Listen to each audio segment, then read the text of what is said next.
Gledalke in gledalci, dobrodošli v dogodkih, kjer se bomo tokrat spominjali dogodkov izpred 10 let, ko je bila oblikovana civilna iniciativa za boj proti sežigalnici odpadkov v neposredni bližini Monoštra. Na slovenski strani je bil eden glavnih pobudnikov in iniciatorjev, zdajšnji direktor televizije AS, Simon Balažic, ki ga prijetno pozdravljam. Dobrodošli. Lep pozdrav vsem gledalkam in gledalcem, ki nas tokrat spremljajo na kanalu televizije AS. Leta 2006 so se začele prve pobude o tem, da bi avstrijsko podjetje zgradilo na avstrijski strani, sicer ampak v neposredni bližini Monoštra, sežigalnico odpadkov. Kakšne načrte so pravzaprav imeli? Oni so želeli zgraditi eno zelo veliko sežigalnico, velikosti 200 do 300 tisoč odpadkov na leto, ki bi jih tam skurili. Res je to v nekem energetskem parku, ki je tam Heiligenkreuz Monošter, ampak v neki neposredni bližini samega mesta Monošter in pa v neposredni bližini trideželnega parka. In to je bil tisti glaven kamen spotike, se pravi po eni strani neka megalomanska zgradba, ki naj bi imela nek, bom rekel, vpliv na to okolje, kjer živijo trije narodi. In oni so seveda hteli s tem pridobivati energijo, torej toplotno energijo, električno energijo, po drugi strani pa tudi sežigati te odpadke tam, ne. Zdaj, kaj je bil tam tudi problem? Problem je bil ta, ker je ta sežigalnica bila zelo velika, teh 200... Bi bila zelo velika. Med 200 pa 300 tisoč ton, kaj to pomeni, ne? Se pravi, če mi gledamo, kaj mi v Pomurju letno imamo nekje med 20 pa 25 tisoč ton odpadkov, to pomeni krat 10 to, kaj mi proizvedemo. Seveda se tam v tem lokalnem okolju ne bi proizvedlo toliko odpadkov, ampak bi to tudi uvažali. Se pravi, to bi se vozilo ali tudi po železnici, po cestah, s tovornjaki in to bi bila tista neka dodatna obremenitev tega okolja. Kot sem že prej rekel, tam je ta trideželni park. Vemo, da bi tam se radi razvijali z nekim ekoturizmom, z naravo. Vemo, da je tam tudi velika kulturna dediščina in ljudje, turisti, ki bi se naj to prišli ogledati, tam uživati v naravi, si ga zagotovo ne bi želeli tam pogledati take velike megalomanske zgradbe, kot je recimo bila ta načrtovana sežigalnica. Potem je pa še seveda tudi ta problem, da ti vplivi teh sežigalnic so veliko večji, kot pa mogoče se to sliši v določenih medijih, kajti problem so predvsem tudi ti izpusti. Predvsem vemo, da izpusti toplogrednih plinov so pri tovrstnih sežigalnicah večji kot recimo pri teh termoelektrarnah na premog, predvsem če pogledamo izpust CO2. Problem je tudi, da se pri tovrstnih sežigalnicah recimo so veliko večji izpusti živega srebra, tam 14 do 16 krat večji kot recimo pri nekih, bom rekel, navadnih termoelektrarnah na premog ali podobno goriva. Tako da tisti vplivi na okolje, kjer bi bilo ne samo z vidika vizualnega pogleda, ampak tudi škodljivih vplivov na okolje, bi bil zelo, zelo velik in kar bi posledično tudi imelo vpliv na slabšo kakovost okolja, v katerem tam živijo ti trije narodi. Ja, govorite o 14-krat večji količini živega srebra v zraku. Kako so recimo reagirali predstavniki podjetja, ko ste jih soočili s temi podatki, vendarle kapital pred ljudmi ali kako? Ja, oni so imeli razna srečanja, predstavitve. Vem, da so še enkrat organizirali tudi ogled sežigalnice Hundertwasser na Dunaju. Sam sem se tega tudi udeležil. Zdaj, tam so ene stvari prikazovali, tovrstnih stvari seveda, da niso prikazovali, vedno so bolj prikazovali, kako so vse te emisije v nekih mejah normale, da to ni škodljivo in podobno. Ampak potem pa, ko pa je prišlo do teh soočenj, pa nekako povem, da tudi pri teh lokalnih ljudeh, pa tudi pri lokalnih oblasteh so se argumenti te civilne iniciative, te tri deželne civilne iniciative so se nekako bolj prijeli, bili bolj verodostojni. Zato je recimo, če samo povem, da Madžarska, ta civilna iniciativa, ki je bila Pronas, je tudi izvedla referendum, kjer se je zelo velika večina ljudi na madžarski strani izrekla proti tej sežigalnici. Potem je seveda tudi nastala civilna iniciativa Bigas na avstrijski strani, ki je potem tudi začela prepričevati lokalno prebivalstvo o nesmotrnosti tega projekta.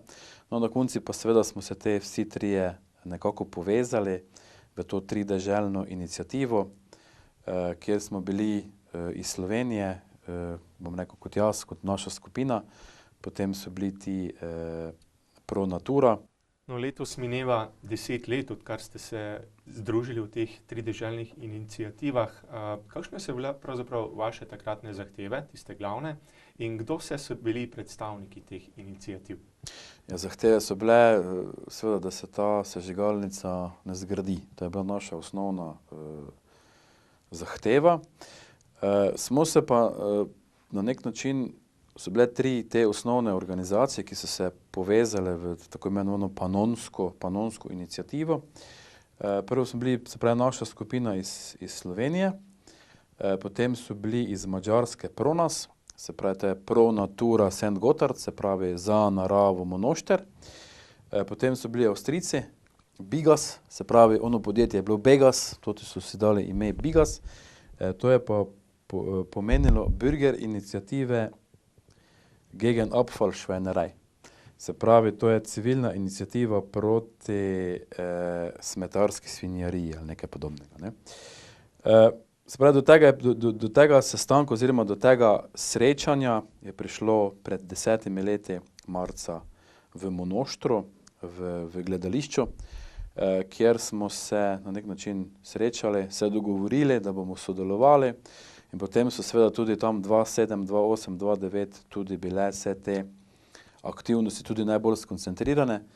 Se pravi, vse skupaj je bilo v teh 10 letih 175 raznih aktivnosti, od srečanj do referendumov, do soočenj, do okroglih miz in podobnih aktivnostih. Samo da vas malce prekinem, kakšni so recimo bili odzivi medijev in lokalne skupnosti, ko ste vse te okrogle mize in različne dogodke organizirali? Ja, zdaj, lokalna politika na madžarski strani je bila zelo naklonjena tej iniciativi in jo je ves čas podpirala. Tako je bil iz strani monoštrske občine tudi ves čas zraven prisoten gospod Bugan.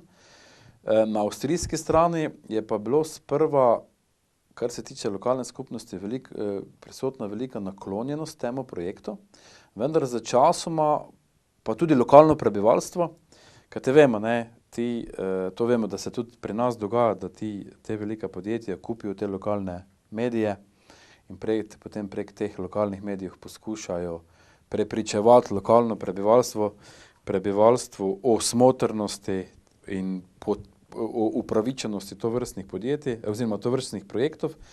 Druga zadeva je pa tudi ta, da vemo, da lokalnim skupnostim tudi ponujajo kak drobiž za kakšne projekte. Govorijo o podkupninah? Pa dobro, no, ker vemo, da, zdaj ne govorim direktno za to lokalno skupnost, ampak vseeno ti ljudje, se pravi ti odgovorni pri tem podjetju Begas, ki so bili odgovorni za to investicijo, so bili leta 2012 oziroma 2013, ko je to podjetje prišlo pod Energie Burgenland, so bili odpuščeni z delovnega mesta in, bom rekel, iz podjetja jih je tožilo zaradi podkupovanja in korupcije na sodišču in so bili že tudi obsojeni za to.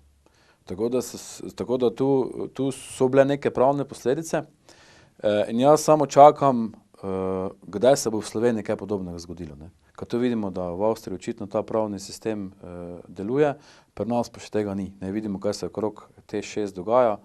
Vemo, da so bile tu velike nepravilnosti, ampak vsi se izmikajo, nobene nič ni kriv. Ne? Tako da mi smo še zaenkrat vedno Balkanci, ne? Imamo pa recimo tudi primer te monoštrske sežigalnice, da pa obstajajo primeri dobre prakse, na kaki način se da to vrstne barabe spraviti tudi pred sodišče in so zato potem tudi primerno kaznovani. Ampak pri nas TEŠ 6 stoji, mi smo ga tako ali tako preplačali, tista sežigalnica se pa na koncu ni izgradila. Očitno vam je torej uspelo s to inicijativo. S čim ste jih pravzaprav prepričali oziroma tamkajšnje oblasti? Tu so bili enostavno tudi strokovni argumenti, investicija je bila popolnoma nepotrebna, pa tudi cela zadeva je bila predimenzionirana. Tako da mislim, da predvsem ta gospod Voki Zoltan, ki je bil nekaj glaven za to madžarsko stran, in pa gospod Johan Ravnikar, ki je bil zadolžen za to avstrijsko stran, spravni so res to delali z srcem, bili so prepričani v svoje delo in vseh teh aktivnosti je bilo ogromno in mislim, da z strokovnostjo, z vztrajnostjo in z pravimi argumenti se je dalo te, bom rekel, tudi lokalne oblasti prepričati. Ni se pa to samo v lokalnem okolju dogajalo, ampak je ta iniciativa bila tudi aktivna v Sombatelu, tudi v Eisenstadtu, v Železnem. Tam smo tudi protestirali pred tem deželnim zborom, tam so še nas skoraj avstrijska policija zaprla, še obstajajo tudi slike, ko smo tisti transparent razprli. Bili so tudi v Budimpešti, bili so tudi na Dunaju, bili so tudi v Bruslu, tako da jaz sem predvsem na to ponosen, da se da, če se ljudje dovolj hitro organizirajo kot civilna družba in želijo v svojem okolju nekaj spremeniti, se da.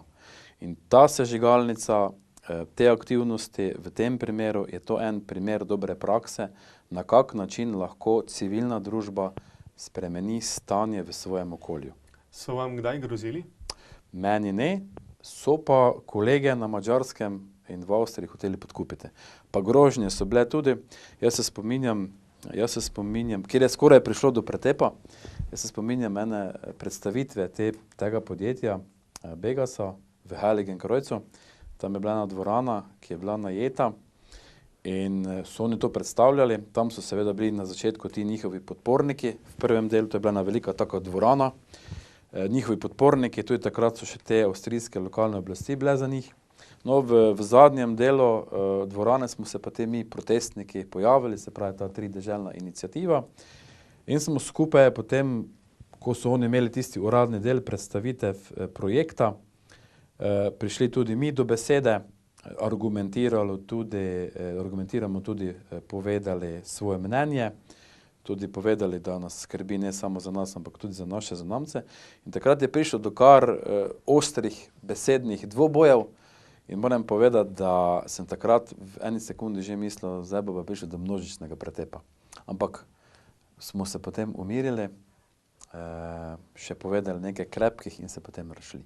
Tako da na določenih trenutkih je bilo kar vroče.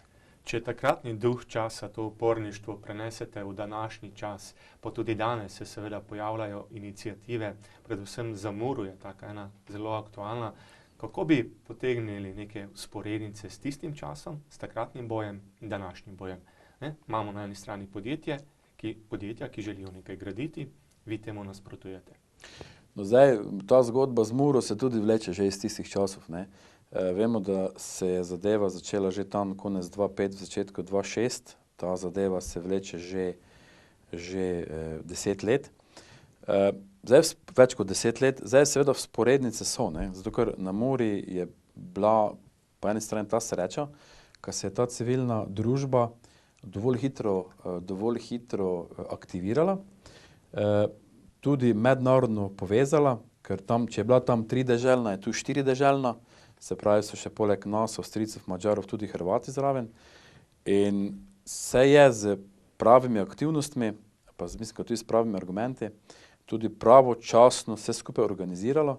In nenazadnje je tudi zdaj na koncu koncev ta ocena tega okoljskega poročila, ki je prišlo pred nedolgo nazaj, kaj je ta elektrarna v Hrastje Moti, ki bi radi naredili, ocenjena z D, torej pomeni uničujoč vpliv za okolje, je pa to res tista ocena, tudi strokovno podkrepljena, da kaj ta civilna iniciativa okrog Mure že 10 let trobimo, če tako povem, ne, da se samo ti naši argumenti sedaj tudi potrdili in tudi mislim, da je sedaj v javnosti še s tem dodatnim argumentom so se ljudje tudi začeli zavedati, da bo ta zadeva na Muri prinesla več slabega kot dobrega.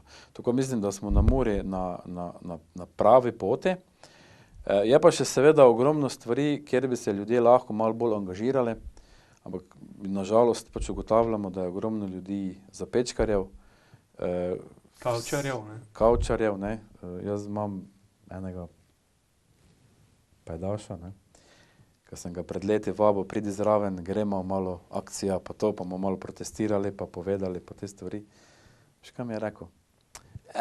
Meni se ne da, jaz rajši na kavči ležim, pa televizijo gledam, ne. Mislim, s takimi prijemi, pa na tak način si mi našega življenja ne bomo izboljšali, ampak bo šla zadeva samo na slabše. In mi se moramo zavedati, da v takem kakšnem okolju živimo, ker ni slabo, ne živimo slabo, ampak to je nekdo pred nami to ustvaril in nekdo se je za to boril. In če se mi za te stvari ne bomo naprej borili, nam bodo to slej ko prej tudi odvzeli in nam tudi poslabšali kakovost našega življenja oziroma okolju, v katerem živimo. Se pravi, za te stvari se moramo mi sami pobrigati, zato nam ne bo nihče drug pobrigal. Ja, in dvigniti rit iz kavča in seveda iti v akcijo. Gospod Baležic, hvala za vse te informacije. Upam seveda, da boste še naprej tako vztrajni tudi v prihodnosti. Hvala lepa. Vam, dragi gledalke, dragi gledalci, pa bodite aktivni, pa ne sedite samo na kavči in ne štrckajte pilota. Spoštovane gledalke, cenjeni gledalci, toliko torej nocoj v dogodkih in hvala, da ste bili z nami. Nasvidenje.